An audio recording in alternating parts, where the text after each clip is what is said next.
Hey everyone, welcome back to the Tree.Church Bible Study Podcast. I'm your host, Chris Johnson, and today I'm joined by two great guys, really funny guys, Mackie McAdam and Micah Hergely. I'll let you say that every time. You're not going to let that one go. Because you know the last name's wrong, right? Oh, right. How you guys doing today? Great. Doing well, man. You guys ready to talk about some oldies? Some oldies? Yeah, man. Like old words or old songs? Like old Backstreet songs. Boys old or Older. Just older than that. Great. All right, guys, our passage today, so it starts off, it's pretty much, it's okay, let's start over on this. So our passage today is a part of a famous song, Turn, Turn, Turn by the Byrds. Fun fact, I used to think this was the Beatles that sang that until I actually did the research for this and realized it wasn't the Beatles. But Turn, Turn, Turn, they took their song from this passage we're about today, talk about today. So, having known that, the question for the day is, what is your favorite musical artist? And this could be either Christian or secular.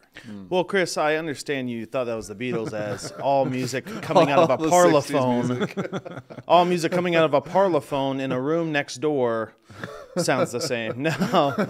What is my favorite musical artist, secular and Christian? Let's start with you, Micah. Ooh, man. I was not expecting that quick turn. I was just going to toss you. All I wanted to make is a joke, and then I was like, oh, I don't have an answer. No, I'm going to throw it to you. Man, I like so many different kinds of music, so this one's really hard.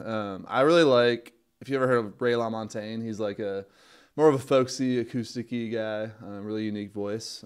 Is that how you say his last name? LaMontagne, yeah. Oh, man. What did you think it was? Thank you. La Montage. La Something like Montage, that. man. Yeah. Thank you for teaching me that. Yeah. Seriously. Yeah, no, I love him, so I like the more acoustic-y, folky Right. vibes. He's Like- good. Yeah. You're like a big Bob Dylan or that type? Is that Oh what we're man, talking Bob. about? Or- Yeah, some Bob, but some of his stuff's weird, man. Yeah. Yeah, He's old too. I mean, he is old, but he's from Minnesota, so uh, yeah. Oh, you betcha. what about you, Mackie? What's your favorite secular or Christian? I mean, you guys can give both or... Yeah. My favorite band has always been kind of held true to Coldplay. Favorite concert I've ever been to, favorite band. I can listen to every album and not skip a song. That's kind of my test for, if I love that band, the most out of anything I listen to. Because I listen to a lot of music, I can listen to every album. Some albums are a little weaker than the others. That's just What's your the nature favorite of of it. the Coldplay? Man, my favorite Coldplay album is probably Rush of Blood to the Head, which Yeah, is an that's older phenomenal. one. Yeah, I think that's probably my favorite album of all time, too. You can just listen to that thing like straight. To me, it's like Pink Floyd's Dark Side of the Moon. Like you have to agree. listen to that thing like straight Over and through, over. and they all just like really flow They together. hit you different in different seasons too. Yeah. Yeah. Mine, it's right now it's Queens of the Stone Age. I'm a big. It used to be Stone Temple Pilots, really big, like alternative music, grunge type, stuff. But I really love Queens of the Stone Age.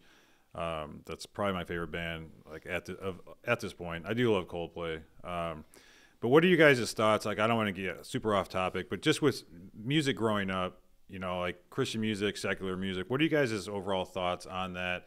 And just how do you pertain to like what you should listen to, what you shouldn't listen to? I know growing up, Christian music just was not what it is today. Like it was, I think, really bad. Like it was just like people just did not want to listen to it. I think today we've got really good artists out there. But what are just your overall thoughts just on, for the people listening when it comes to secular or Christian music? Yeah. Like what are your thoughts on listening to that? Should you not? Yeah, I'd say anytime someone asks me this question or I think of this question, I think of like everybody wants a black and white answer to it. Like legalism being don't at all, so don't listen to it. And, the other side of that spectrum is, I don't need to listen to Christian music ever, or I can listen to whatever I want. It doesn't affect me, which is also not true. Right. My answer to that is it does affect your heart. So stay in tune with your heart and guard your heart. I think the music you listen to does affect you and influence you in a lot of ways. So everything deserves balance. I asked this question actually of my youth pastor years ago. Like, I graduated high school in 2010, so it was before then. And he told me everything in life deserves balance, and I think the same way about music. Yeah. Yeah. Similar to the same lines. Like I always used to fight with my parents about like, oh, I don't listen to the lyrics. I just listen to it for the beat or whatever. Yeah. But like everything you put in affects you. Like even if you know it or not, like subconsciously, like what you're listening to, the words, everything affects you. So just like you said, being cautious of that. Yeah, I've told my kids, like, my daughter's really into music. And so, like, anything I like, she really likes. It's just like a connection that we have. But I've told her, I'm like, I can literally feel a difference in my mood or just my overall day to day if I just am pouring straight secular music into it. Like I have to find that happy medium of when I listen to it. If I just sit down and that's all I'm listening to, like I just find myself being more angry, more depressed, you know, and it's just like it's not super uplifting. So I don't think there's anything wrong with it. You get like you said, you got to find that happy balance. Or it'll just take you down a dark, you know, tunnel. Yeah. I think it's a real return on investment too. Like I think the old trope would be if you're sad, you listen to sad music. Well, guess what? Sad music can make you sadder. Yeah. Right. I've even noticed that in life of like what I'm feeding myself, like you said, really affects me. And not only my mood, but also it really does impact your life. Like Micah said, like it's all a deposit. So keep a balance on it. Keep in tune with your heart. And do realize that it does affect you. And, you know, sometimes you need to make that change. You know, just because you're sad doesn't mean you need to listen to sad music. Maybe you need to reverse that. Yeah. Right. So what's your favorite Christian artist? Ooh. I would have to say John Mark McMillan. He's just like incredibly artistic while at the same time like really thought-provoking lyrics that are Christian, but like a lot of his songs like would pass for secular songs too, but there is like that spiritual side to it and very thought out. What about you, Maggie? Since Micah stole one of my answers, I'd say John Mark is up there with a tie. I've always been a huge Need to Breathe fan. One of their older albums, The Outsiders, I think is actually in my top 5 or 10 albums of all time. So it's incredible. And then even the lead singer, Bear Reinhardt, he has a side project called Wilder Woods. I just love everything they do. So yeah, I think for me, and this is funny because I used to like not think this, but I think my overall favorite all-time artist is probably Michael W. Smith. You know, it's I just think the guy puts out great stuff, puts out great Christmas music, which I love. He actually has his own classical album, which is amazing. That's cool. But like I listen to, you guys ever heard of John Michael Talbot? Yes. He's like a monk that like really like plays like psalms, you know, like and stuff. And it's just a great thing just to like listen to and just for calmness, like when I'm praying or whatnot. That's cool. But I do think like the Christian industry right now is just like, it's the best I think it's ever been with so many bands, you know, so many churches coming out with music, you know, our own church is coming out with stuff, which I love. So yeah, I think it's just a great time for Christian music altogether. So, all right, let's get into today's passage. So, we're talking about Ecclesiastes 3, 1 through 15. We're going to start off with verse 1. For everything there is a season, a time for every activity under the sun. So right off the bat, and this is a phrase I hear a lot.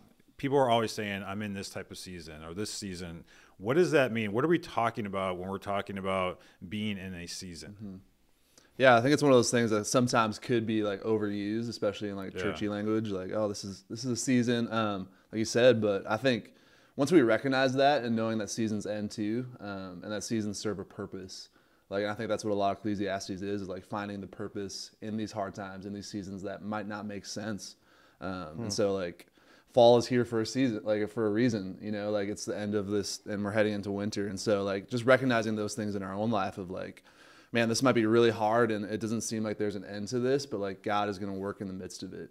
So for me, like that's the seasonal perspective that I take. Right. Yeah. Every season has a definite ending. Yeah. You know, ours is set by dates. You know, it may still be cold.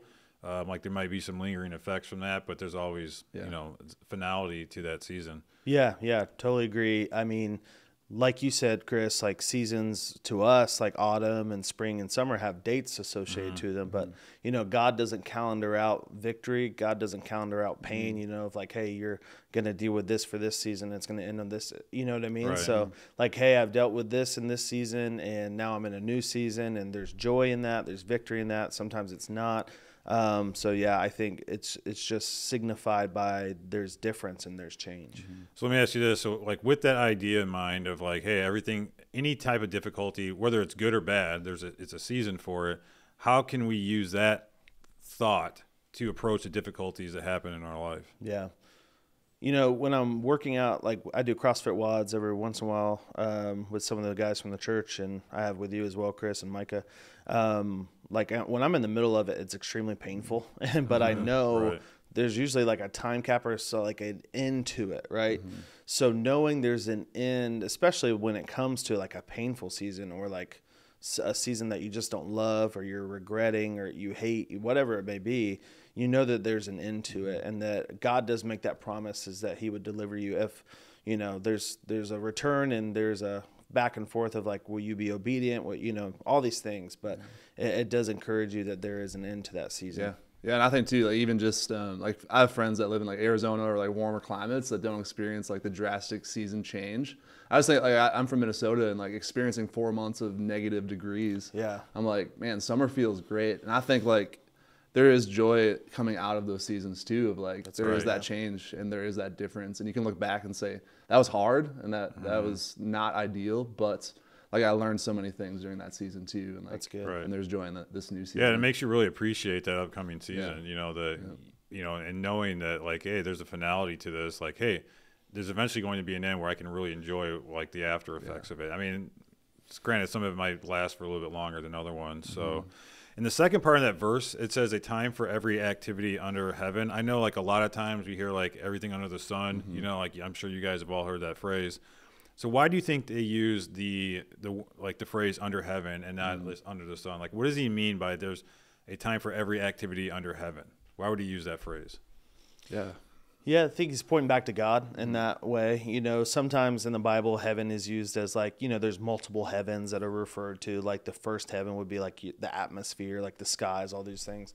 And I think he would be pointing back to God in this way, where even recognizing that on earth the seasons are temporary, and there's times, and everything though is still under the outlook and overlook and the foreknowledge even of God. So and when I read that, I think it's even a double meaning too, like both. It's kind of that under the sun idea that like there's really nothing new under the sun. That's said in Ecclesiastes as well, but also that other meaning of like it's pointing back to God in that way. Yeah, and I think that's like even just surrendering the seasons too. Like we're not over this. Like God's over this, and God is in control ultimately.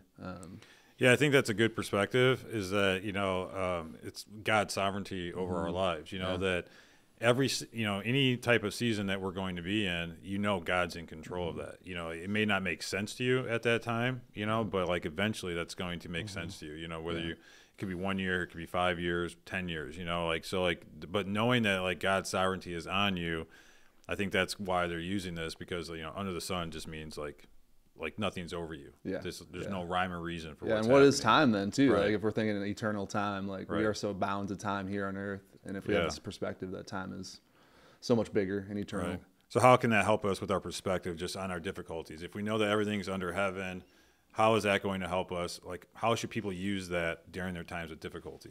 Yeah, I think like even in like 2 Corinthians, like Paul talks about to fix our eyes on not on what is seen, but what is unseen. Like there is so much more to what is going on than we actually see. And I think like that's easy for us to say as Christians, but way harder to live out too. Like, man, this is so real to me right now. Like this pain that I'm feeling, that I'm seeing is so real to me. But if we like get into it and start surrendering that to God and say like, give me this eternal perspective, like it's painful right now, but I want to see what you're doing in this. And then like it just opens our eyes to what God is working out for his good in it. Yeah. Yeah. No, that's good. Tim Keller, he's an author, and he's a late author and pastor who just passed away this year, unfortunately. But he's got a great book called The Reason for God, and he talks about suffering. And each chapter in that book is kind of a analysis of apologetics questions, and one of them is suffering. Like a lot of people's questions are how would God, or why would God, if he does exist, right? This is coming from a agnostic or atheist perspective, this question, if God does exist, why does he allow suffering? And he says some awesome things in that book, one of them being that there really is no point in suffering or pain without God, that there's no hope for heaven. Like imagine suffering for no reason. Imagine feeling pain and being in the season of pain and believing that it will never end, believing that there is no hope in heaven. Just like you said, Micah, having no eternal perspective. I just can't imagine that personally. I remember my wife about a year ago really experienced a really tough loss in her family. It was really sudden, and family was devastated. She was devastated. I remember talking about this subject specifically and saying, listen, like God isn't surprised by this. And an eternal perspective does help us know that there is hope on the other side of this pain. Right. That this season does come to an end, that God wasn't shocked by it. He wasn't surprised. He knew this would come about, and that there is hope in heaven. Yeah. luckily I can talk to this from like an actual like, you know, perspective. Like I've gone through this. A lot of times, you know, if you hear people talking about, you know, seasons, people can say, oh, you know, they can be very skeptic of that person talking, you know, oh, nothing really tragic has happened to you. Well, I lost my wife, you know, 8 years ago, and that season of just mourning and trying to figure my life out lasted for like, it was like 5 or 6 years. Even now there's still repercussions, you know, I still am dealing with the after effect of it. But what helped me get through all that was knowing that like there's a reason for this, and I can see that now. I didn't at the time. Like my question was like, why, God? Why would you allow this to happen to me? Yeah. My wife she probably couldn't have gone on to raise my son or help raise my son in a healthy way, you know. Like, and so now, you know, I'm remarried to someone who loves Samuel, that's like super healthy and that he loves as his own mom, you know. So I know like there was a reason for that. You know, God took someone who was super sick away and replaced her, you know. It's like he used her for what he wanted to have Samuel, and now like he is being able to be raised. So like I can see all that, and knowing that like there was a reason, knowing that like keeping my like faith in that, you know, that God, there's a purpose for everything, that God will bring beauty out of tragedy. You know, I'm an actual like walking testimony to that. So. Well, actually, I mean, even just that perspective of what you said, like God allowed it to happen. He didn't cause it to happen to you. Right. I think that's one of the big hangups. Yeah. Especially like when I talk to students about this, oftentimes they say like, why did God make this happen? It's like, no, like there is sin and there's evil in this world, and suffering does happen, unfortunately. Yeah. But he doesn't cause it. Right. You know, and I think even that's a huge perspective shift of like, it is. It's not him doing this to us. Right. And that just like shapes our view of a loving God in the midst of it. Yeah, no, that's totally true. Okay. So the next part is what I was referencing in the beginning, that the Birds, who is Mackey's second favorite band, their song is this. So, I mean, do one of you guys want to sing this for the crowd? No? Not this time. No, Micah, maybe? No, I didn't bring my 8-track player today. All right. All right, so I'm just going to read through this. So we're starting in verse 2. A time to be born and a time to die, a time to plant and a time to harvest, a time to kill and a time to heal, a time to tear down and a time to build up, a time to cry and a time to laugh, a time to grieve and a time to dance, a time to scatter stones and a time to gather stones, a time to embrace and a time to turn away, a time to search and a time to quit searching, a time to keep and a time to throw away, a time to tear down or tear and a time to mend, a time to be quiet and a time to speak, a time to love and a time to hate, a time for war and a time for peace, which I think that part you've heard people, you know, use multiple times. And then verse 9, what do people really get for all their hard work?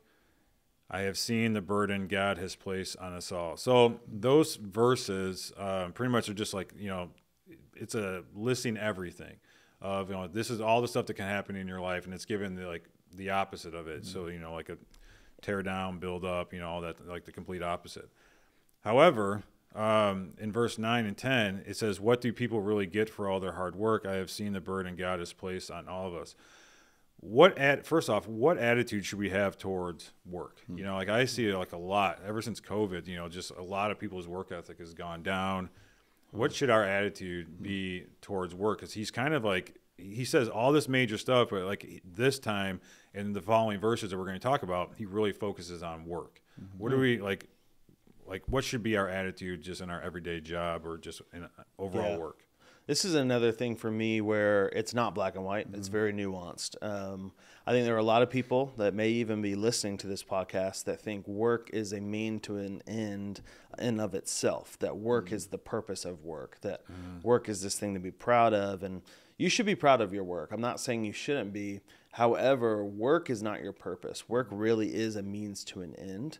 And that end as well, on the other side of that spectrum, is not to get more stuff, to not acquire more things, not to acquire more wealth. So work is important. We know that.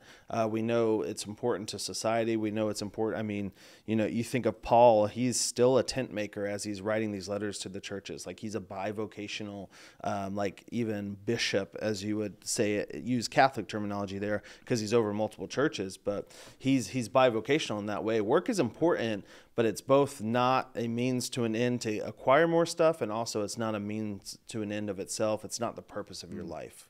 Yeah, that's super good. And I think too, like what you said about vocation is just like, can we delineate what vocation is and what calling is? You know, like there are the things that you do to provide for your family, and those are obviously like we need to do those things. But also, what has God called us to do, and that's build His kingdom. And I think if we don't recognize what season we're in at that time, like we're not honoring that either. You know, like if we're trying to build in a season where the Lord's trying to tear down things that aren't healthy, we're actually working against what He's called us to in that season. So what if the jobs that we're working don't bring us any happiness? You know, what can we do to change our outlook? You know, like, because I've been in job situations that, like before I came here, I was in a job situation for 2 years that literally brought me no happiness and nothing but misery. Like what should our attitude, like how can we change our attitude for that? I think of the parable of the talents, you know, Jesus tells, and this may be even a different perspective on it, but I think of, you know, the ones that got the less talents than the others, right? They were good stewards of that. I think there's a way to be a good steward even when you're unhappy when you're at your work or unhappy at your job. Chris, I know your story, and I know like your journey leading up to it to a certain extent because we're good friends outside of this. And I would say you did a great job and showed a great example of this. Is you were a great steward over, I even worked with you at that time and saw you lead. You were a great steward in a season where you really hated what you were doing. But I think God honored that, right? Like even when Jesus says, be faithful with the small things, I'll give you big things. Be faithful with it, even if you dislike it. So practically, what am I saying, right? Don't walk out one day and say, you know, tear up all the papers and forget this and walk out, right? That's not what you should do because, again, what I said earlier about work should be a means to the end of honoring God. It should help you honor God more. It should help you follow God and obey God more. That should be the end of it. So be a good steward of it, you know, and you know, I think God will give you opportunities, you know. As hard as that is, just having a good mindset, and honestly, just taking it to God. That's what I did. I mean, I prayed every single day that He would deliver me from that job, you know, and eventually He did. But yeah, just really keeping God a part of that, you know, is going to be key, you know, because that can really affect your mindset. How does work with the fall of man? You know, obviously God had Adam do work before they fell, you know, naming of the animals and all that type of stuff. Once he fell, then God's like, you know, for man, our curse was that work was going to be hard. You know, does work need to be hard? You know, is every job, I think every job is going to have a certain amount of hard work, you know, but it's all going to be different. So what should our view with that, you know, like, is that something, you know, that we have to suffer through? Yeah. There's an awesome book by John Mark Comer called Garden City that I read, and just like really shape how I think of this, and just like that creation started in a garden and they were meant to maintain and keep that garden, and like we're going to end in the garden too once Jesus rebuilds and comes back and reigns on His throne. And so like in the meantime, like we're building that garden, like we're building God's kingdom here. And so like even just can I do that in whatever job I'm in? Similar to you, Chris, like a year and a half ago, I was called to step out of ministry. It was a season where God was like, take some time away. And I did landscaping for 6 months. And, you know, I wrestled with God. Like I was picking up trash in a Walmart parking lot. Like I have my master's degree, all this stuff. I was like, God, like, why am I here? And He just kept saying to me, like, just keep building. Like I'm doing something in this season. And it was hard. Like I hated it. It was humiliating, but God also like tore down those moments of pride in my life where it was just like, man, I'm just here to serve. You know, and I think in those seasons, God like really speaks to us to what our purpose actually is here. That's good. Yeah. I think that's really good, Micah, because I think even when you weren't working something that you necessarily felt called to, you still honored what I think God set up biblically from the very beginning, the rhythm of work and rest. You know what I mean? Like, so like the whole reason there's a Sabbath is because there's work. Right. So when you ask Chris, should work be hard? I hear the more question I hear behind that, and what I hear most often is, well, if my job is too hard, should I quit or should I leave it? You know what I mean? Yeah. And I have heard that question. I don't think your work being hard is a good reason to not do it. You know what I mean? Again, going back to the stewardship, I think being a good steward in that season is stewarding something that's just not your cup of tea or, you know, really kind of ticks you off every once in a while. So, What's the, like, just out of curiosity, what's the physically hardest job you've ever worked? I've done landscaping. I did it like to put my, like when I was in college. You said you've done landscaping. Was that the hardest? By far, yeah. For a couple of summers did hurricane tie downs in Florida. Like every house in Florida has to, so when the electric is going into a new house, to get it up to code, there's hurricane tie downs. And I had like the grunt work of that job because I didn't know what I was doing. And it was actually a good friend, his dad and their family owned this business. And you take a blueprint and you're in this unfinished hot house. It's in Florida. It's like 100. It feels like 110 degrees. Like the first day I wore jeans, they're like, don't ever wear pants out here. Also bring 3 shirts tomorrow. We seriously brought 3 shirts to work every day. That's how much we sweat. And I took this concrete drill and drilled into the foundation about 50, 60 times around the house where the walls meet the foundation, and then took these huge bolts, drilled them into the ground with this epoxy. Worst job. As far as physically, it's like I could never do that for the rest of my life. It like tore my body up. It was hard. That sounds super difficult, especially with all that heat. Like I did landscaping in Michigan, and I think it would get hot. You know, I think the worst part of that is like not knowing. You know, the summer, those days last till like 9:30. They're still light, and sometimes like I think the hardest part was not so much the physical work. It was the not knowing when you were going to quit that day. Like you couldn't really make plans at night. Everything had to be like after 9:30 because like, well, we can't work anymore. It's dark.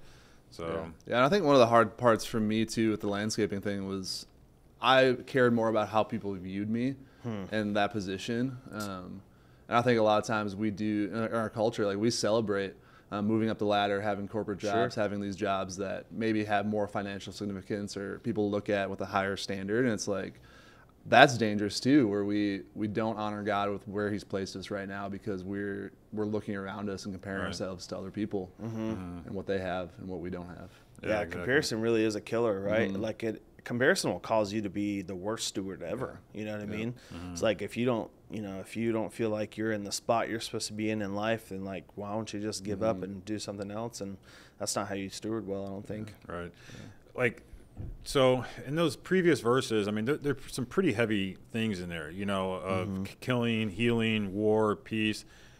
With all of those, why do you think God or the writer of this focused on work? I mean, does that just, and even if you, going back to, you know, again, Adam, that was our punishment. Like he could have picked anything else, but it was work. You know, like why is there such an emphasis, do you think, on work? Yeah, I think even just like keeping our purpose in mind, like when I was doing the landscaping, like my purpose was not to landscape. Like that would have happened without me. I saw that I had hours in a truck with a bunch of guys who needed to know about Jesus.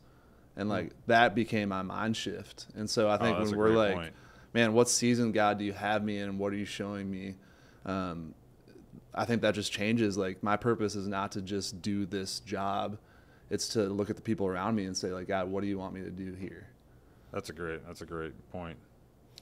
Yeah, I think even when he describes work at the end of that big chunk of scripture, there's a lot of things in there that happen from time to time, right? You know, there is death and there is these things. There's times to grieve. I would hope and pray that you're not grieving constantly, but one thing that will be constant in life is work, you know? So I think even that kind of sums up all of it is like, hey, work is a constant thing. You don't just work to arrive to some other place. And I think a lot of people do have that mentality. It's probably an unhealthy mentality, though. Yeah, okay. That's a good point. All right, verse 11. Yet God has made everything beautiful for its own time. He has planted eternity in the human heart. But even so, people cannot see the whole scope of God's work from beginning to end. What does he mean when we're talking about God has put eternity into our hearts? What does that mean? Yeah, I think, you know, being created in God's image even really proves to us that, you know, Micah brought up a really great point earlier and kind of even a phrase and an idea of eternal perspective. Like I think our hearts do long for, even in the best image of God in ourselves, is it longs for eternity. You know what I mean? And then so even that contrast work, right, is that there will be no work in heaven. You know, if our hope is in heaven, after this life, you know, and a life, you know, thereafter, is that there will be no work. That's what I read. That's what I hear even when I read this. Yeah, and I think like you said, it's that the eternal perspective. I think our hearts long for that, and I think that shows in that like the day-to-day tasks of work might not be satisfying, but actually looking for like what God has us there for, like the ultimate purpose, not just the task, not just do I find fulfillment in work, because I don't think we'll ever be completely fulfilled in work. We're not meant to find fulfillment in the things of this world. We're meant to find fulfillment in God and God alone. So how does that influence then our happiness? Because growing up in the church that I was at, and this wasn't like all the time, but I just found that there were just a lot of like miserable Christians. Like they felt that, unless they were miserable, God wasn't really doing anything. They were always, it was never, I'm happy. It was always like, oh, I just feel like there's, the devil's after me. Or like how can having this idea of eternity in our heart, like influence our pursuit of happiness? Like what's our outlook be? Yeah, I would even challenge. Do we have to be miserable Christians? I would even challenge the term happiness. Like, are we called to be happy, or are we called to have joy? Right. Like, what's the difference between those two things? And I think we can find joy when our hearts are set in eternity and we're seeing God move, even in the circumstances or jobs or seasons that aren't happy for us. Yeah. Because we're not called to be happy. Like something bad happens, we're not going to be jumping up and down and but we can have joy in it. Right. We can see what God is doing in it, and we can have peace in that. So what's the difference between joy and happiness? Just for the I think happiness is a feeling, and I think sometimes we lump joy. And goes. Yeah, and joy is this direction of our heart towards God. Right. And like our feelings are going to come and go. I'm not going to always be happy, but I can have joy. Yeah. Yeah, I don't even feel called to be happy. I feel called to be joy, Yep. Even thinking of, the old, scripture that gets quoted a lot is the joy of the Lord is our strength. Like I think of that and think of it's not the happiness that is your strength, because you probably feel pretty strong when you're happy. But what about in the seasons of doubt and despair and all these things? Like that's why I say, like, I don't even feel called, or like happiness is such an unachievable thing to me. Like I think joy in the seasons that aren't so happy, that are unhappy, like Mike has said so well, I think joy is the ultimate goal. Yeah, I think about Jesus in the garden right before he accomplished the work that he was sent here to do, to die on the cross. Like he wasn't happy. Like he was crying, blood coming up from his pores. Like he was not happy. But in that moment, he said, "Not my will, but your be done." And like, can we have that kind of perspective of like, this isn't a happy season, but God, what is your will in it, and move forward in that kind of joy. Well, in verse 12, the next verse, it says, "So I concluded there's nothing better than to be happy and enjoy ourselves as long as we can." So, like, how with that idea of joy and happiness, like, what does he mean? Like, it's just be happy. Like, so I don't want to say we debunked the scripture, it's like replacing it with joy, but is he just saying like, regardless of what happens, be happy? Because I mean, I think that's harder said than done. Yeah. If you want to use happy interchangeably with joy, I think this would be the way to do it, right? Is that an eternal happiness would be joy. You know what I mean? Because like Micah said perfectly, being happy is just a feeling, and feelings are extremely fickle. Like if you're mad or sad, you're mad with someone, you could be happy with them the next day or the next minute. You know what I mean? Feelings are extremely fickle, and to just lock into that feeling, or, that make that the direction of your heart, the direction of your life, is extremely misguided. You know what I mean? I'd be even curious to know, Solomon, or they call him the teacher too. I think he calls himself that in Ecclesiastes. Ecclesiastes is so interesting because he goes back and forth. You know what I mean? Like he's really showing throughout this book and throughout these scriptures that there is a spectrum to the human life and the human heart. And he kind of wraps it up in the end where like there's nothing but God type thing.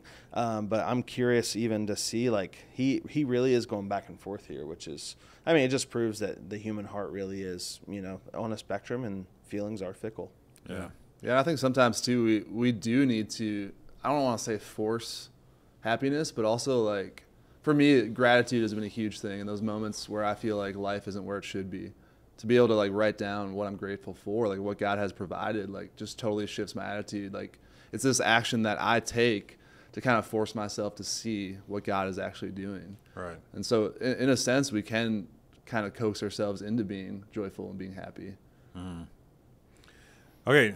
Verse 13, "And people should eat and drink and enjoy the fruits of their labor, for these are the gifts of God." So how can we find contentment and joy? So when they're talking about, eating and drinking, whatever that means, like whether it's alcohol, non-alcohol, how can we find contentment and joy in our daily work? So like, what are some, for the people listening, like, what are some things that you guys have done, you know, even on the worst days? You know, how can you find joy or contentment in your work? Yeah. For me, it's just not taking myself too seriously and not taking the circumstances too seriously. Like when I was landscaping, I just got to a point where it's like, I can choose to have fun in this and like joke around and just make it what it is, you know, like, and I think we are called to a certain level of that, of just like, okay, this is the circumstance, this is the season. I'm going to find some ways to have joy in this. Right. And enjoy what we're doing. Yeah, even looking back on the harder seasons of work for me, like in that moment, it was really hard, right? And I was like, oh, is this ever going to end? Is this day ever going to end? Is this summer ever going to end? But what I remember about it is like, yeah, it was hard, but I remember the positives too. And what did bring me joy was being with the people I was with, the memories that were made, whatever it may be. I think, you know, it's easier to look back and see that, but if you can be mindful and be where your feet are and be mindful in those moments, I think it would make it a lot better and it'll give you a lot more joy. Yeah, I always find that God's always trying to refine me, like, and make like I'm never gonna get the attitude of like, all right, I'm finally there, you know. And even with this job, the hardest part about this job, which it's a job I absolutely love, you know, coming in here every single day, is honestly it was the like something that you had done because you love God and you had faith is now your job. To me, that was really difficult, you know, to like to be in that like. Okay, on the days I was down and maybe I didn't want to come in, does that mean I don't love God anymore? Like my job now is God, you know, is to spread the word. That was like really difficult, and it's actually made me grow closer to God. I think ask more deeper questions, you know, of Him, and just really try to be more real, you know, because like I don't ever want to lose that, you know, hope, or I don't ever want this to become like a mundane thing. So yeah, it's that eternal perspective. Yeah, and like even the eternal perspective gives us reason to have joy. Because when somebody like doesn't come through on a project or somebody says something to us, it's like in the grand scheme of eternity, like is this a big deal? Right. You know, and so I'm not going to make it a big deal. So when I critique your your graphics, no, I'm just like whatever. Your graphics are always great. I've never actually told him no on a graphic. He's a phenomenal graphic designer. So okay, so let's get down to 14. So we got 14 and 15 left. So. Verse 14, and I know that whatever God does is final. Nothing can be added to it or taken away from it. God's purpose is that people should fear Him. This is a big thing. Fear God. Like people, when they hear the word fear, they automatically are off put by that word. You know, like fear is a bad thing. For me, I look at it as like I have a fear of heights, and I think it's a healthy thing. It's, you know, obviously it's going to prevent me from doing stuff. You know, like I did some bridge jumping in college, and then all of a sudden it was super strange. Like I had jumped off the bridge a couple of times, got up for that third time, and a fear came over me. And that's when like really my fear of like heights started. But I don't want to put my life in danger, you know? So I think there's healthy fear. So like, what is he talking about fearing God? Is this like a healthy thing? Is this somebody explain that, because like I know there's somebody out there like, why should I fear someone who I'm supposed to love? You know, like is this person just going to strike me down? Yeah. Proverbs says the fear of God is the beginning of all wisdom, which Solomon also wrote. You know, Ecclesiastes we believe, and then Proverbs, most of it. So your analogy is perfect for that, though. You're afraid of heights and you stay away from ledges because of that, right? I don't think, however, in this analogy, your fear of God is to prevent you from something, but more to change the direction of your life and heart, right? That I do want to honor God, that I do want to honor God with my time and be obedient.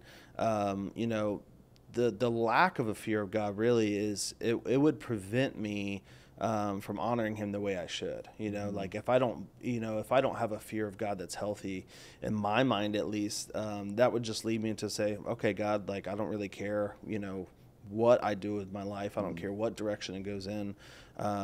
You know, you may be someone questioning God's existence. God isn't real, so there's obviously no fear of God there. So just do whatever with your life, because that's what you're here for, is to do whatever you want. Yeah. I mean, like you said it perfectly, like it's a heart posture towards God. It's not like being scared of Him. It's a you are an authority, and it says like whatever God does is final, like acknowledging that authority. And oftentimes like we as humans want to take control of our circumstances and have the final word and have the final say. But if our heart posture, like you said, Mackie, is like, God, you are in charge of all things. You created all, you are in charge, you have the final word. and I'm going to respect you out of that. So it's more like that respecting authority. Yeah.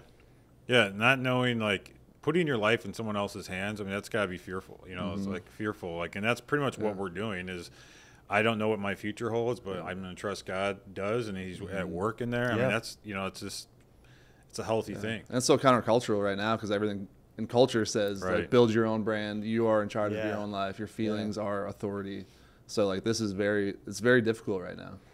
So how does the idea that everything God does is final, like, how should that impact, like, what we are striving for in life? You know, if anything God does is final, like, what should our attitude be? Or, you know, should we be worrying about this stuff? Or we should be worrying first about what's eternal, right? Right. Like, that's kind of the whole theme of these scriptures that we've been talking about, is that should be our number one thought. It should be our number one priority, is what is the eternal thing? What am I stewarding that's eternal? How am I honoring God? How am I obeying God? And then let all the other things fall into place on that list. Don't let, you know, that list get out of whack. Absolutely. Yeah. I think you said it so well. Okay. All right. Well, let's move on to the final verse, verse 15. What is happening now has happened before, and what will happen in the future has happened before, because God makes the same things happen over and over again. What does he mean by this? Like, he's making the same things happen. Just is it cyclical, or like is this? Yeah. This is like, these are always super convicting verses for me. Just like, there's nothing new under the sun, verses like this, where it's like, nothing's a surprise to God. I just think about all the times where I get anxious over the outcome of certain circumstances or seasons. And I'm like, but every other season, God's provided and God's worked it out. So why am I anxious now? And I think for us to have that perspective of, like, even just looking back to move forward, of saying, God, you've done this in the past. I know you're going to do it again. But it's a daily reminder too, because, like, it's so easy to get worked up about the future and what's going to happen. Have you ever had something in your life, like a season happen, but a previous season has impacted the way you're thinking about that current one? Yeah. For me, financially, when I get worked up about money, or like I'm not going to have enough to provide, it's like, no, in every season God's provided, and you know, if I just trust Him with this, and if I'm faithful in my finances, then He's going to keep doing that. Yeah. What about you, Maggie? Yeah, I would say I went through a really hard time in my life, and someone I didn't expect even sent me a text message, and they were encouraging, extremely encouraging, telling me they were praying for me, all these things. They also shared something with me that I never really expected, you know, them to share. They shared, like, a story that really impacted my situation. And kind of use it as a testimony. Like, I can even draw a thread between this scripture and the scripture in Revelation where it says, you know, we will overcome by the blood of the Lamb, the word of our testimony. We have Jesus. If you're following Jesus, you have that blood. Now it's the power of testimony that can really impact. When I read this verse, I think of the things, the pains, the tragedies that have happened before to people that are now a testimony and a power. There's power in that, right? So when I'll bring it all back, when that guy sent me that text message and shared that testimony with him, it gave me so much hope. And it honestly was one of the first signs of hope in that season of life for me, to know that, hey, people are going through similar things and have come out in this way. You know, they've gone through fire, they've come out this way, they've gone through that furnace, they've come out in the lion's den, whatever analogy biblically you want to use, right? Like, here's that testimony of someone seeing, you know, going through a season that's extremely tough and coming out, you know, as Job puts it, you know, as pure as gold. Right. Yeah, I've gone through stuff like that. I mean, my whole, like 40 years of, like, a lot of mistakes, you know, but God's always brought me out. Like, that's what I always go back to. You know, my older brother, who's not a believer, he had asked me, I think this was a couple years after Jessica had passed, you know, like, it was almost along the lines of, you know, why I still follow God or something like that. And I just told him, like, I have no idea where my life's going, but if it wasn't for God, I would probably be dead, you know, just from, you know, either alcohol abuse or some other, like, he's the only thing that sustained me through this. So now it's like anything that comes my way, I'm like, I've gone through, you know, hell and back. You know, like, nothing's really going to compare to that, other than, like, for me, like, losing a child or losing my wife again. I'm like, there's no circumstance in my life that's going to be able to compare to that. You know, financially, like, we'll get through it somehow, you know. Yeah, so it kind of makes those things too that seem really big to most people seem kind of small to you, because you, like, walk through these big things. Yeah, that's something I've dealt with, because I don't want to ever have like an arrogant, like everyone's problem is the same to them. Yeah. And so I try not to think it because I don't like thinking like that, but like it does,